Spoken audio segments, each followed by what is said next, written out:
ஹர ஹர சங்கர ஜெய ஜெய சங்கர காஞ்சி சங்கர காமகோடி சங்கர திருவடி சரணம் குருவடி சரணம். பக்தியே முக்திக்கு பிரதானம் தொகுத்து வழங்கியவர் திருநாவுக்கரசு அவர்கள்.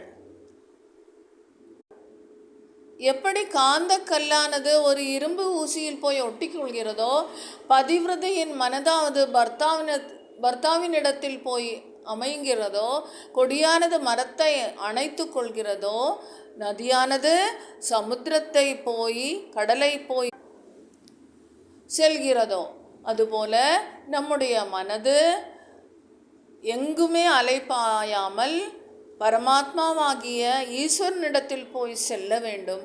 அதுதான் பக்திக்கு முக்திக்கும் காரணம். ஹர ஹர சங்கர ஜெய ஜெய சங்கர குருவடி சரணம்.